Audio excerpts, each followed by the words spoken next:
궁금한 게 많아 와이 와이 모르는 게 많아 와이 와이 와이쌤과 함께 하는 신나는 탐구 시간 와이 와이 와이 와이.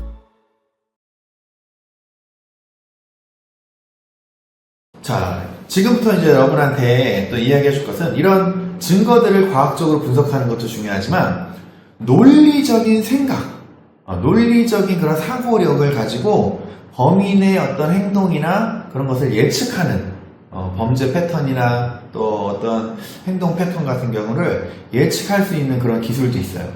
그것 또한 과학수사거든요. 그것을 우리가 바로 프로파일이라고 합니다. 그래서 그것을 행하는 사람을 우리가 프로파일러라고 얘기를 하죠. 자, 그러면 여러분도 한번 프로파일러가 돼봅시다. 풀밭에 만약에 이런 것들이 놓여있다면은 왜 이런 것들이 놓여있을까요? 한 어느 정도 고민을 해보고 정답을 얘기할 텐데요. 금방 정답을 얘기한 친구도 있습니다. 근데 이제 오답을 얘기한 친구의 이야기를 한번 해볼게요. 어떤 친구들은 선생님 이거 허수아비 만들려고 갖다 놓은 것 같은데요. 자, 그런데 선생님이 이렇게 질문합니다. 그러면 허수아비는 우리가 왜 만드는 거지? 그러면 이렇게 대답을 하겠죠. 허수아비요, 그 농작물 그런 거 지키려고, 새들을 쫓으려고 만드는 거예요. 이렇게 얘기를 해요. 그러면 여기가 지금 논밭이니? 라고 얘기하는 거예요. 알고 보니 그냥 잔디밭이에요, 풀밭이에요. 그러면 아닐 수 있겠네요. 라고 얘기를 하죠. 이렇게 논리적으로 접근하는 겁니다. 또 어떤 친구는 또 이렇게 얘기해요. 선생님, 어떤 모자를 쓴 사람이요, 이 풀밭으로 소풍을 나와가지고 당근을 그 간식으로 먹으려고 그러는데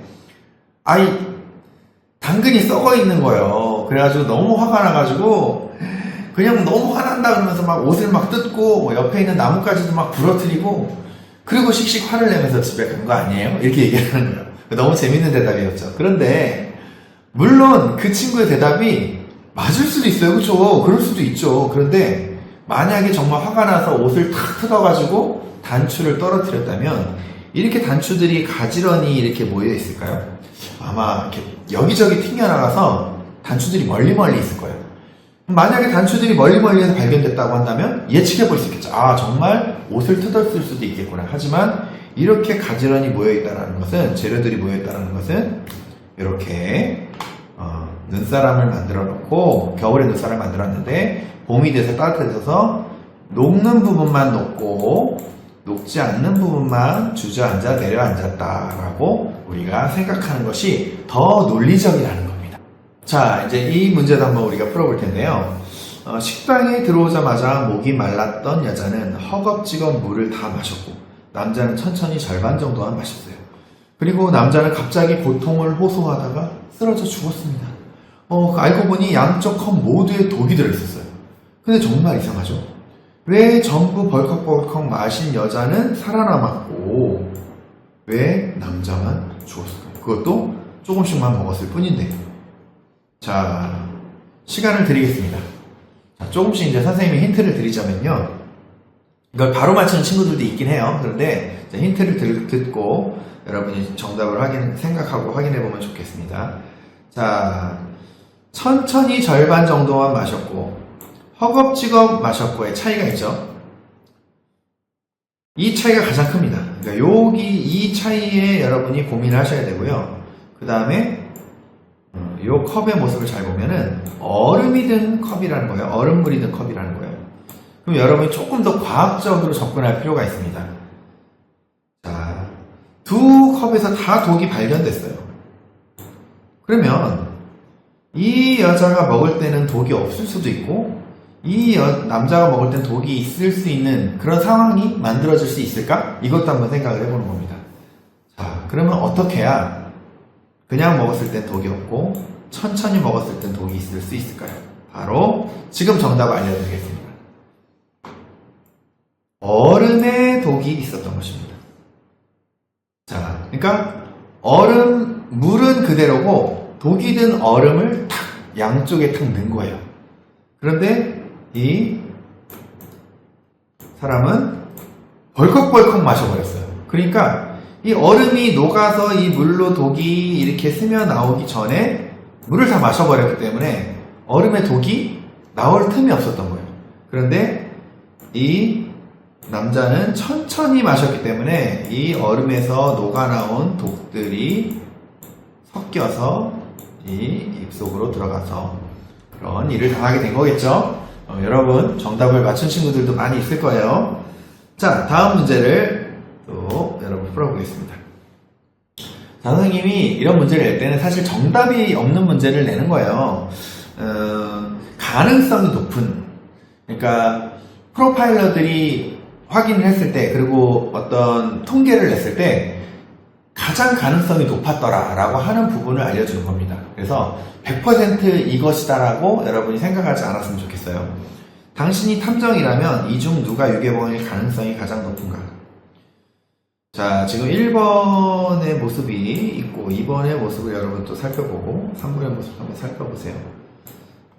깊이 있게 분석을 해서 여러분이 1번이에요, 2번이에요, 3번이에요 이렇게 대답을 해도 되겠지만 조금 바로 느낌이 확 와서 정답을 말하는 친구들도 있긴 해요. 자, 여러분한테 이거는 한 5초만 드리겠습니다. 5초만.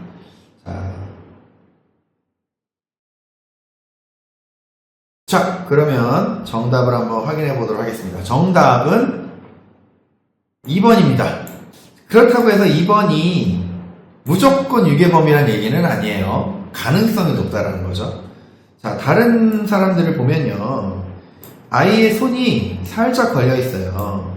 그러니까 아이가 이렇게 때를 쓴다고 뭐 억지로 끌려가는 느낌일 수도 있겠지만은, 그러니까 아이가 지금 뭐 정말 뭐 어딘가 가고 싶은데 그걸 말리는 상황일 수도 있는 거죠. 위험하니까. 아니면 뭐 사달라고 막 떼쓸 수도 있는 거고요. 근데 이렇게 살짝 걸려 있다라는 것은 아이가 언제든지 힘있게 뿌리치면 밖으로 나갈 수도 있다라는 상황이 된다는 거예요. 만약에 정말 유괴범이라면 이렇게 어설프게 잡고 있지 않을 거예요.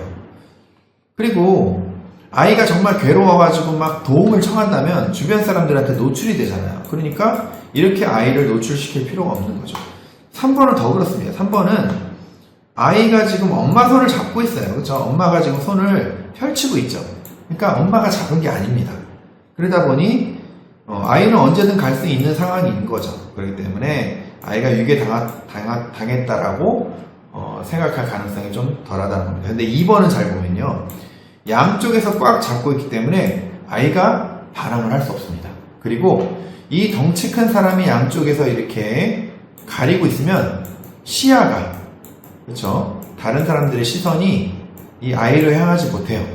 그렇기 때문에 유괴를 하기에 굉장히 용이한 그런 자세가 된다라고 우리가 볼 수 있는 것이죠. 그래서 2번이라고 생각한 친구들은 프로파일러들의 생각과 많이 비슷하다라고 얘기할 수가 있겠습니다. 자, 이제는 이제 본격적인 문제입니다. 그럼 지금부터 브리핑을 잘 들어야 돼요. 설명을 잘 들어야 됩니다. 자, 화재 상황, 이제 화재가 일어났기 때문에 소방관이 불은 껐어요. 그리고 여러분이 이제 이 집으로 들어가 보니까, 안타깝게도, 불에 타서 죽은 시신이 탁 쓰러져 있었습니다. 그래서 여러분이 지금부터 조사를 해보려고 하는데, 그 시체의 주변에는 유리 조각들이 막 떨어져 깨져 있었어요. 알고 보니 창문이 이제 불이 막 났으니까 창문이 이제 그걸 버티지 못하고 깨졌나봐요. 그래서 조각들이 막 떨어져 있었습니다. 자, 이 상황에서 지금부터 문제를 보겠습니다. 자, 화재가 났는데 코 속에 검은 물질이 없다면, 이게 뭐냐면 보통 불이 나면은 연기가 막 솟아오르고 그 그을음들이 막 생기면서 숨을 쉬게 되면 그 미세한 그런 분자들이, 검은 분자들이 코 속에 가득하게 됩니다. 그럼 당연히 코 속이 지저분해져야 돼요. 그리고 폐도 지저분해져야 됩니다. 그런데 코와 폐가 깨끗했다? 이것은 무엇을 의미해요? 불 속에서 숨을 쉬지 않았다는 겁니다. 그러면 이미 죽은 상태에서 불이 났다라고 보는 거예요. 그럼 이걸 더 확장 해석하면 범인이 자기가 살해를 해놓고 마치 불 때문에 죽은 것처럼 위장을 해놨다라고 우리가 판단할 수가 있는 것이죠. 자, 화재가 나기 전에 사망했어요.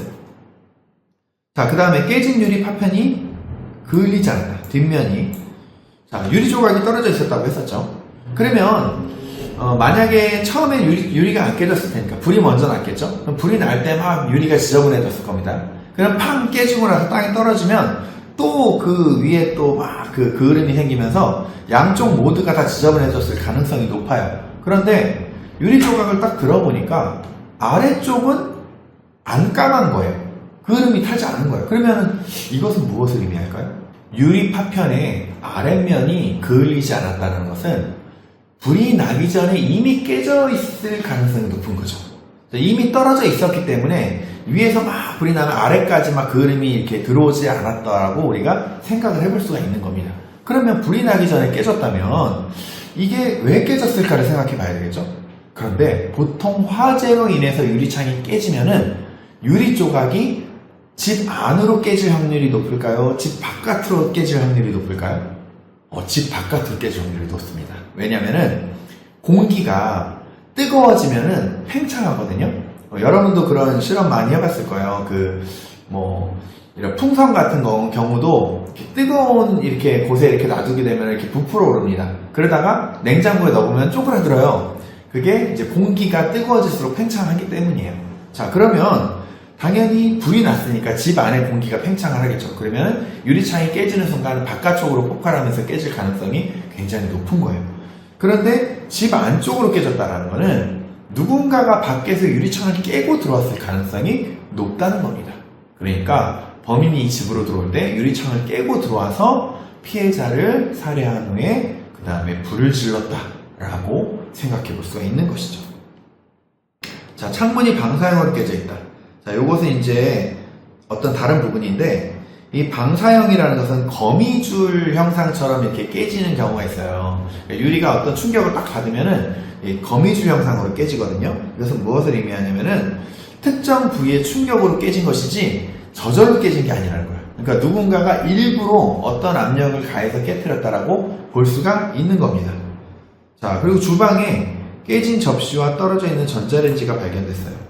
자, 주방에 깨진 접시 같은 경우는 천장에 차곡차곡 쌓여있고, 전자레인지 같은 경우는 좀 무거워요. 근데 이런 거는 잘 떨어지지가 않습니다. 그런데 그런 것들이 막 떨어져 있다라는 것은, 물론 이제 접시로 막 던지면서 막 이렇게 공격을 했을 수도 있고, 어떤 친구는 전자레인지로 막 들어서 막 공격했을 수도 있고, 이렇게 얘기를 하지만은, 일반적으로 잘 떨어지지 않는 것들이 이렇게 떨어져 있다라는 것은 뭔가 큰 충격이 가해졌다라는 거예요.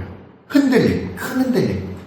그래서 지진이 났었다라고 우리가 생각할 수도 있어요. 근데 만약에 조사를 해봤더니 그 시간에 지진이 안 났었다 한다면은 범인과 그 피해자가 다툼이 일어났다라고 볼 수가 있는 거예요. 특히 주방에서 막 다투면 여기저기 막 부딪히겠죠. 막 저항도 하고 막 하다 보면 이렇게 그런 큰 흔들림이 일어날 수가 있다라고 볼 수가 있습니다. 그리고 비슷한 사건이 연속적으로 일어난다는 것은 동일한 범행일 수가 있다는 거예요. 사건은 여러 가지지만 범인은 한 명일 가능성이 높다라는 것이죠. 그리고 사건 장소와 가까운 곳에, 마지막 사건 장소와 가까운 곳에 범인의 주거지가 있을 가능성이 높다라고 판단하는 겁니다. 이게 이제 정답이라는 것이 아니라 가능성이 굉장히 높다라는 겁니다. 근데 이 가능성에 이제 단서까지 더해지면 더 확실해지는 것이죠. 여러분이 그것을 이해했으면 좋겠습니다. 함께